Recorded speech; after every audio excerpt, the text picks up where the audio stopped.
kriteria dari kasus-kasus COVID-19. Sebetulnya tadinya kan bakterinya atau virusnya itu adalah SARS ya, Severe Acute Respiratory Syndrome virus 2. Tapi WHO kemudian menamakan menjadi COVID-19, Coronary Virus Disease 2019. Jadi sekarang orang menyebutnya COVID-19 gitu. Kalau kita lihat di dalam pembagiannya itu ada beberapa perbedaan. Yang pertama muncul itu hanya dibagi 3 kelompok. Satu yang disebut orang dalam pengawasan, ODP. Kemudian PDP, pasien dengan pemantauan. Baru yang ketiganya suspek.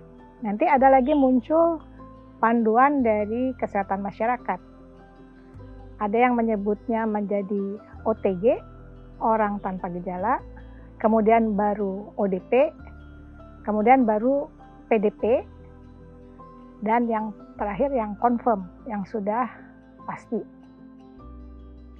Muncul lagi nanti panduan dari pengurus besar ID. Itu mereka menyebut OTG, ODP, PDP-nya dibagi 3. PDP 1, PDP 2, PDP 3.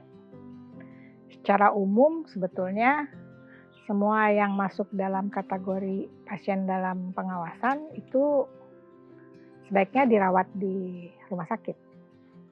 Tapi kita tahu bahwa rumah sakit kita itu terbatas. Tidak mungkin untuk merawat semua PDP yang kemudian nanti berhasil dipilah dari hasil tes. Kalau itu terjadi, mungkin kriteria dari pengurus besar ID bisa coba kita terapkan. Misalnya disebut PDP 1 itu kalau keluhannya ringan. Tetapi dia sudah memang menjalani tes PCR dan tes rapid RNA virus itu negatif. Itu kita sebut PDP dengan keluhan ringan. Dan itu sarannya adalah karantina mandiri yang kemudian diawasi oleh dokter. Nanti dokternya siapa? Dalam panduan itu bisa dokter dari puskesmas, bisa dokter keluarga. Cuma kita tidak tahu kesiapan dokter itu apakah mereka siap dengan PDP yang dikarantina mandiri. Kalau PDP 2 itu adalah yang memang tadi semua, kalau PDP sudah dari riwayat kontak ya, 14 hari dia kontak dengan pasien yang positif. Kalau PDP 2 itu keluhannya sedang. Dan kemudian dia perlu atau dia dengan rapid test yang antibody diketahui positif, ini juga bisa dikarantina mandiri. Yaitu dengan pengawasan fasilitas kesehatan terdekat, misalnya puskesmas. Baru PDP 3 yang keluhannya memang serius, di mana rapid antibody-nya memang positif, ini harus rawat inap, harus dirawat di rumah sakit. Nah, untuk perawatan di rumah sakit, jadi kriteria, jadi kalau yang tadi semua PDP masuk rumah sakit. Kalau rumah sakitnya penuh, maka masih ada kemungkinan PDP yang bisa dirawat di rumah. Catatannya itu tadi.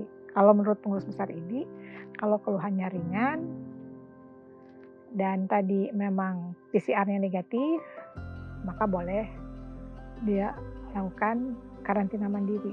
Cuman kalau sudah berat, ya mau tidak mau harus rawat inap di rumah sakit. Sekarang persoalannya, apakah semua daerah itu rumah sakitnya memang sudah siap menerima jumlah korban atau jumlah PDP yang positif dalam jumlah besar? Karena kalau saya lihat dari angka statistik yang ada dalam kenyataannya, itu kita lihat data tanggal 9 Maret, itu hanya 6 kasus positif. begitu 15 Maret atau 1 minggu kemudian itu sudah 117 positif. Dan kemudian pada tanggal 20 seminggu kemudian ya 22 atau 23 itu sudah 500 kasus positif. Nah, apakah rumah sakit kita sudah siap untuk menerima kasus-kasus PDP ini? Kalau itu yang menjadi masalah, maka sarannya kita harus memutus rantai penularan, jangan sampai orang itu masuk ke dalam kriteria PDP.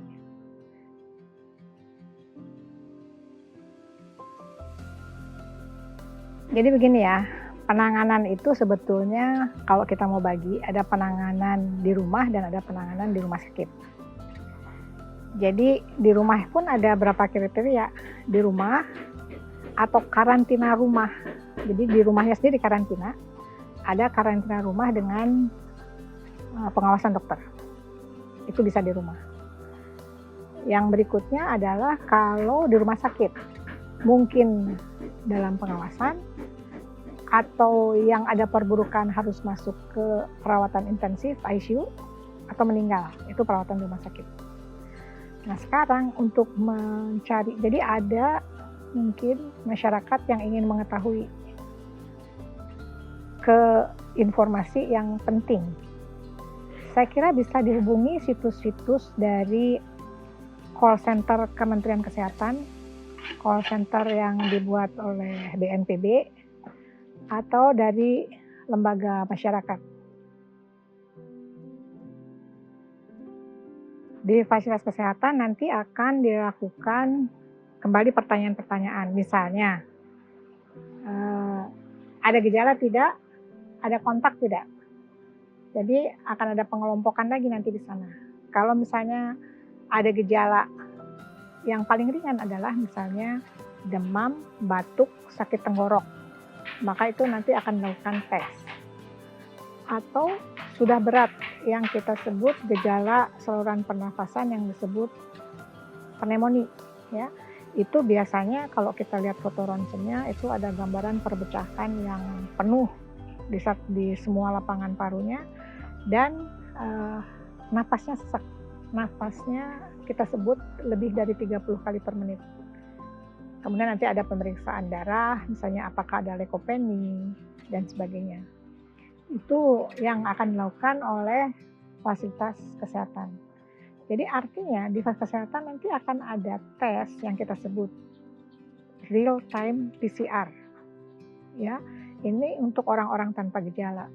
Kalau memang nggak ada gejalanya, jadi ada pemeriksaan rapid test untuk antigen, ada rapid test untuk antibodi.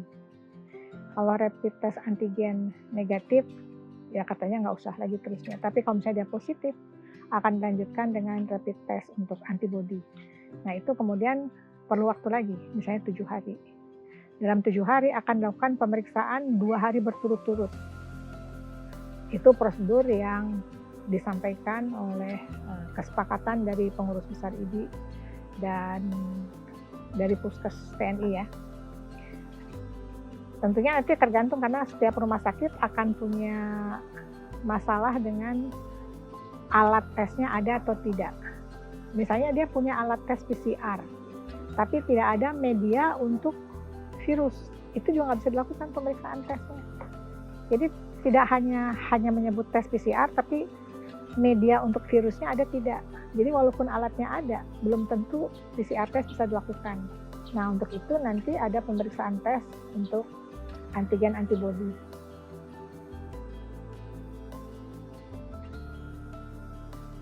Jadi kalau kita dengar kemarin bahwa ada tes rapid test massal ya. Kemudian yang ditanyakan adalah kalau rapid test itu negatif, apakah sudah berarti bukan penderita COVID? Saya kira belum tentu. Kenapa? Karena tes itu harus diulang 1 minggu kemudian.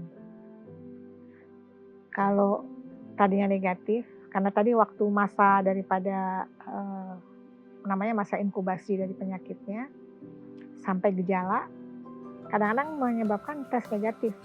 Kalau diulang seminggu kemudian, tes bisa menjadi positif.